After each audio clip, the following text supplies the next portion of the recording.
Imagine casting your ballot, walking out of the polling station, and just pulling up an app on your phone that proves with absolute unhackable mathematical certainty that your vote was counted exactly as you cast it. Right, like no blind trust, no opaque black boxes or anything, just raw, verifiable cryptography. Exactly. And today we are going on a deep dive into a really radical blueprint for how to strip that blind faith right out of democracy. Yeah, we're looking at replacing it with a system that's simultaneously the most secure, transparent, and private framework imaginable. Which sounds impossible, I know. But we've got a really fascinating roadmap for this today. It comes from an article by JSB Morse titled How to Leverage Blockchain Technology to Conduct Legitimate Elections. It's a massive paradigm shift, honestly. We are looking at how to fix the actual mechanics of trust. And, to understand why that trust needs fixing, Morse starts with an anecdote that I think you, our listener, are going to feel in your bones. Yeah, the classic voting experience. Right. So think about your last voting experience. You walk into a community center or maybe a school gym, and you're greeted by some friendly retirees volunteering at these folding tables. Right, and they ask for your name? Yeah, you state your name, you show an ID, sign a physical ledger, and then you step behind a little curtain, you poke a digital screen or fill in a bubble, and hit a button that says Cast Ballot. And the machine makes that heavy, satisfying clunk sound. Yes. The lights blink, and your grand reward for participating in this cornerstone of democratic duty. You get a sticker. You get a sticker. But, okay, let's unpack this for a second, because when you really step back and look at that sequence, the whole thing is incredibly unsettling. It really is, yeah. There's this terrifying void at the center of that transaction. You have absolutely zero verification that your vote actually did anything. Right, you can't exactly log into a portal to check if it was tallied. Exactly. You can't verify that the machine recorded your choice accurately in the aggregate data. You just have to blindly trust that the heavy clunking sound actually meant something. And as Morse points out, you're basically dropping a highly sensitive, universally important document into a black box without a tracking number. Yeah, and in exchange, you're handed a piece of adhesive paper. It's wild when you think about it. It is. And, that black box architecture is actively eroding public faith. If we look impartially at the polling data, more sites, the numbers are pretty grim. What are we talking of here? Well, recently, only 20% of the population reported feeling very confident about the election system. Wow, only 20%. Yeah, and what's really critical there is the velocity of the decline. That 20% figure was down from 37% just the year prior. That's a huge drop in just 1 year. Exactly. He also points to a Gallup poll from before the 2016 election showing a full third of Americans already doubted that tallies would be accurate. And look, when a third of the country thinks the black box is broken, the results of that black box lose their legitimacy, regardless of who actually wins. Precisely. And the source highlights that our existing voting infrastructure, theoretically, it leaves plenty of room for those doubts to fester. Right, because of all the systemic vulnerabilities. Yeah, we're talking about the theoretical potential for voter impersonation, or the logistical nightmares of mail-in ballots being lost or altered. Not to mention just basic human error by election officials. Exactly. And there's the stark reality that nearly every legacy electronic voting machine has, in some controlled setting, been proven hackable. Which is terrifying. Yeah. And Morse argues these structural weaknesses create fertile ground for morally compromised actors. Now, the point here isn't to validate specific claims of past fraud. Right. We're not taking sides on any of that. Right. It's just to recognize that an architecture relying entirely on trust us cannot mathematically disprove those claims when they inevitably pop up. So if the current system is basically an untrackable black box, Morse is proposing we replace the box entirely. And he wants to do this by leveraging the blockchain. Which I know for a lot of people carries some baggage. Oh, for sure. For an audience that follows tech, blockchain can sometimes sound like this overhyped buzzword tied to, volatile financial markets and crypto bros. But its application here is purely architectural. We need to completely forget the financial speculation side of it. Okay, so break that down for us. What is it in this context? At its core, a blockchain is simply a decentralized digital ledger. Its sole purpose is to allow for the secure, transparent, and immutable recording of transactions.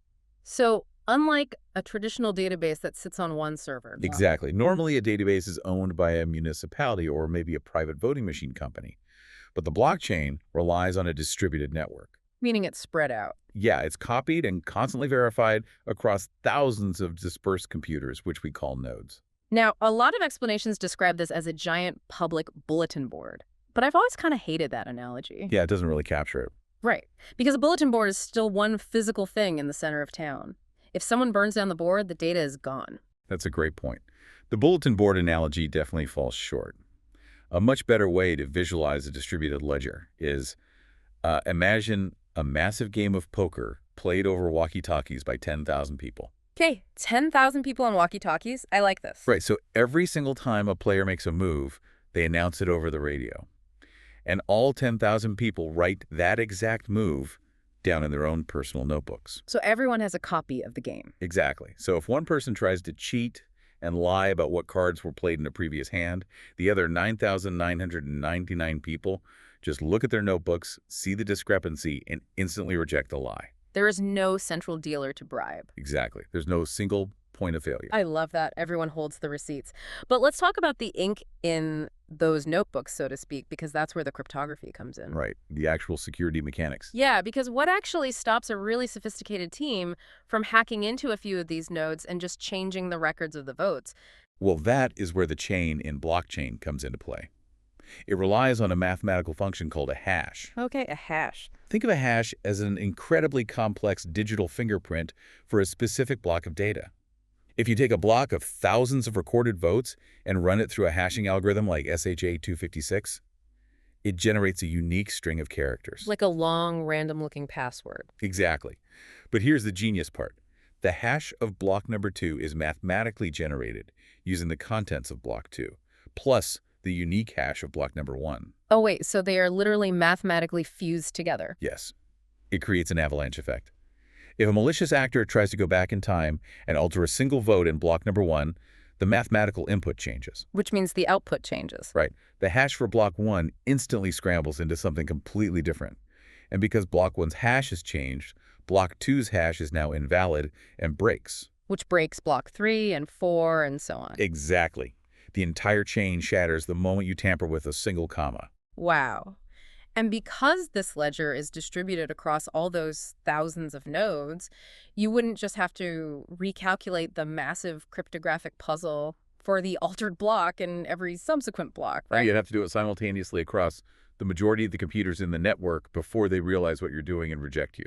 Which is computationally infeasible, like practically impossible. Completely infeasible with modern technology, yeah. But, okay, let me push back here for a second, because we hear about 51% attacks in the crypto space all the time. Yes. The 51% attack. Yeah, where if an entity controls more than half the computing power on a network, they can actually rewrite the ledger. So if we're talking about a national election with huge global geopolitical stakes, couldn't a hostile nation state just throw billions of dollars at supercomputers to hijack 51% of the nodes? It's a very valid security question, and it's exactly why the scale and the specific consensus mechanism of an election blockchain would have to be incredibly robust. So how do we defend against that? Well, while a 51% attack is a theoretical risk on smaller, nascent blockchains, doing it on a mature, massively distributed network designed for a national election would require a staggering, almost impossible amount of coordinated computing power and energy. It would just be too big to overpower. Right. Plus, the network architecture wouldn't look like a standard financial blockchain. It wouldn't just be open to anyone with a graphics card. Oh, okay. So who would run it? It would likely be a permissioned or a hybrid system. The validating nodes would be run by a diverse, decentralized coalition. We're talking universities, international election observers, and multiple government branches. So they're physically and politically distributed. Exactly. To prevent any single entity, even a nation state, from monopolizing the consensus. Okay, so the ledger itself is essentially impenetrable. The network is secure, but that actually brings us to the most glaring paradox in Morse's entire proposal. The privacy issue. Yes. Because if the blockchain relies on this distributed network where anyone can view and audit the transactions to prevent cheating, if all 10,000 people on the walkie-talkies are writing down every single move, how on earth do we keep our votes private? That's the ultimate tension, yeah. I mean, the secret ballot is the absolute bedrock of democracy. I need to be able to vote without my boss or my neighbor or my government knowing who I selected. Absolutely. So how do you make a system 100% publicly transparent while keeping the individual data points a 100% private. What's fascinating here is how Morse's blueprint resolves this by completely severing the who from the what. Severing the who from the what. Okay, explain that. To understand how we maintain absolute voter privacy on a public ledger, we have to look at how identity is established before a single vote is even cast. Morse argues the foundational key to this system is biometrics. Biometrics, like Right. fingerprints or facial recognition. Right, retinal scans, things like that. Now hold on. Stop right there. Because this is a massive logical loophole in how a lot of people interpret these systems. Okay. If the state takes my biometric data, my actual face or my fingerprint, and stores it on a separate, secure server to verify my identity, haven't we just created the ultimate honeypot? A giant centralized database. Yes, a database containing the facial scans and fingerprints of every registered voter in the country. That sounds like a hacker's dream. It totally defeats the purpose of a decentralized blockchain, doesn't it? That is a critical distinction, and it's a very common fear. But it's why a centralized biometric database is not what's actually being proposed here. Okay, thank God. So how does it work? We look to the real-world examples Morse cites in the article, specifically an application called Votes, which has already been used in actual pilot elections. Okay, I've heard of votes. Yeah, the brilliance of a system like Votes is that the state never actually holds a massive vulnerable database of your face or your fingerprints. Then how do they possibly know it's me? Through zero-knowledge architecture and localized secure enclaves. Whoa, okay, zero-knowledge architecture. Translate that for us non-cryptographers. Think about how Apple Pay works on your phone. Apple doesn't have a giant server somewhere with your fingerprint on it. Right, it's just on my device. Exactly. Your fingerprint is stored locally, heavily encrypted on a dedicated physical chip inside your phone. Okay, I'm with you. So in a blockchain voting system, the election authority issues you a digital token, a cryptographic public-private key pairing. The private key, which is required to actually sign your ballot, lives exclusively on your device. Ah, so it never leaves my phone. Right. When you go to vote, you use your face or your fingerprint to unlock that private key locally. Your phone basically tells the network, hey, the authorized human is holding the device, and then the private key mathematically signs the transaction. Okay, so the network just sees a mathematically verified signature. It doesn't see my face, and it doesn't store my biometrics in some dark government basement. My identity is proven locally, which authorizes the anonymous digital token to cast the ballot. Exactly. Your identity is mathematically locked into your eligibility, but the public-facing action is totally stripped of your personal identifiable information. That is incredibly clever. It is. So when it's time to actually vote, whether you're doing it over a designated week remotely from a smartphone or standing at a terminal in a polling place, you make your selections. And then what happens to those selections? They are secured using end-to-end encryption. Similar to secure messaging apps like Signal or WhatsApp. Very similar, yeah. The U.S. Vote Foundation actually outlines protocols for this exact kind of end-to-end verifiable voting. Okay, so my vote gets scrambled. Right. Your choices are encrypted on your device before they are ever sent to the network. When your vote is finally recorded on the blockchain, it generates that unique hash we talked about earlier. The long string of letters and numbers? Exactly. And what is permanently etched into the public ledger is the time of the vote, the date, and the encrypted contents. But there is absolutely no name attached. The public ledger doesn't say Jane Doe voted for candidate A. It just shows a heavily encrypted transaction that the network has mathematically verified came from a legitimate registered key. Right. If we connect this to the bigger picture, it isolates the human from the ballot entirely. So securely casting the vote, locking it into this immutable chain without doxing the voter, that is an elegant solution. The only way it works. But, it only solves half of the trust deficit. The real magic of this proposal, the true aha moment that completely alters the psychology of voting, happens after you hit submit. Yes, this is my favorite part. Right. Here's where it gets really interesting. This is how Morse's system solves the sticker problem we talked about at the beginning. Because you get a cryptographic receipt. Yes. Instead of just getting a generic I voted sticker and going home hoping the black box did its job, you are handed your specific, unique hash. You basically get the FedEx tracking number for your specific ballot. Exactly. And that fundamentally rewrites the entire relationship between the citizen and the state. Oh, totally. Yeah. Because post-election or even in real time while the election is unfolding, you possess your unique hash, And since the blockchain is public, Right, because it's public, you can go to a blockchain explorer, which is just a regular website interface, plug in your specific hash, and individually audit your own vote. just type it right into the search bar. Yeah, you can see with absolute mathematical certainty that your encrypted ballot is sitting right there in the ledger, unchanged and properly tallied. That is mind-blowing. But let's take this to its logical conclusion, because if I can look up my hash and you can look up your hash, and the entire ledger of millions of anonymous hashes is fully public and transparent. Yeah. So what does this all mean? That changes the entire ecosystem of how we consume elections, doesn't it? It makes the current ecosystem completely obsolete. Morse makes a very pointed argument about transparency here. If the ledger is public and verified by thousands of decentralized nodes, anyone can audit the aggregate data. Anyone. Every statistician, every university, every independent journalist, and every regular citizen has access to the exact same raw data at the exact same time. Wait, so we wouldn't need cable news networks projecting winners or averaging out exit polls? Nope. You know how we sit around on election night staring at those interactive touchscreen maps, waiting for some anchor to tell us what their proprietary software says the vote count is in some specific county? It's stressful, right? Very. But that middleman is completely eliminated. It democratizes the tally. We stop relying on dubious or opaque reporting because the raw, mathematically proven data is simply there. It's constantly updating for anyone to just run a script against an add-up. Wow. You don't have to trust the network news, and you don't have to trust the government's press secretary. You only have to trust the math. And the math is transparent. Yes. Man, it sounds incredibly elegant on paper. It truly does. But, history is an absolute graveyard of perfect systems that were destroyed by the messiness of human reality. That is very true.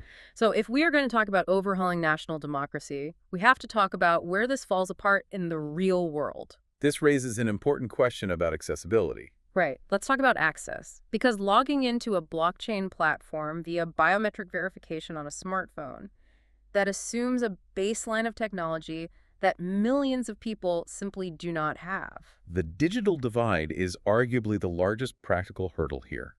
Not everyone has a high-end smartphone equipped with this secure enclave and facial recognition. Or even just reliable broadband access. Exactly. If we mandate this technology, we risk disenfranchising the most vulnerable demographics. We're talking the elderly, lower-income voters, and rural populations. Which is an entirely unacceptable trade-off for security. You can't secure an election by stopping people from voting. Right. But Morse doesn't ignore this in the text. He actually proposes workarounds. Okay, what does he suggest? One option is state-subsidized hardware. Basically, the government providing free, single-use biometric devices or software access to those who need it. Like mailing out cheap, secure voting fobs or something. Yeah, exactly. But the far more practical solution he highlights, which really grounds this in reality, is a hybrid model. We don't have to burn down the community centers. Right, we keep the traditional polling locations open. Exactly. You could still walk into your local library or school gym. But instead of stepping behind a curtain to interact with a vulnerable 15-year-old electronic voting machine that runs on proprietary black box code. Those polling locations would be upgraded to public blockchain terminals. Okay, I see. You'd still interact with poll workers. Yeah. You'd still verify your identity locally. Yeah. But the terminal you use simply acts as a secure portal to the decentralized ledger. And that hybrid model addresses another massive vulnerability that critics of mobile voting always bring up. Yes. Coercion. Because if I can vote from my couch on my phone, what stops an abusive partner from standing over my shoulder and watching me tap the screen? Nothing, really. Right. What stops an employer from demanding to see my screen before I hit submit, or someone literally buying my vote by watching me cast it? The physical voting booth isn't just about privacy from the government, it's about privacy from the people in your living room. That's a vital point. Yeah. The physical voting booth provides a controlled environment totally free from duress. By maintaining physical polling locations equipped with blockchain terminals, you preserve that sanctuary for anyone who needs it. But you're still utilizing the immutable ledger for the actual tabulation. Exactly. It provides a layered defense. A layered defense. Yeah. I think that's the phrase that sums up Morse's entire philosophy here. It's not about finding one magic password to protect the whole election. It's multiple overlapping layers of security. Absolutely. Think about the layers we've discussed. You have the biometrics ensuring identity, and preventing mass impersonation. Then you have the secure enclaves and public-private key pairings, preventing a centralized honeypot of personal data. Then the end-to-end encryption shielding the vote in transit. Exactly. And finally, you have the cryptographic hashing and the decentralized network making the final record completely immune to retroactive tampering. It's robust. Very. A hacker would have to compromise the physical device, break the local encryption, and simultaneously overpower a global network of decentralized nodes. It is an architecture designed around the assumption that bad actors will try to break it. It really is a masterclass in zero-trust engineering applied to civics. Let's pull all of this together for the listener because we've covered a lot of complex ground today. We really have. Today, we've explored a blueprint that asks us to fundamentally reject the black box. We looked at the inherent flaws in our current system, which is totally reliant on blind trust. Where a heavy clunk and a paper sticker are literally the only proof of your democratic voice. Right. And in its place, we unpacked the mechanics of a mathematically verifiable end-to-end encrypted ledger. We've seen how decentralized nodes and cryptographic hashes can secure the aggregate data, while localized biometrics protect the individual privacy.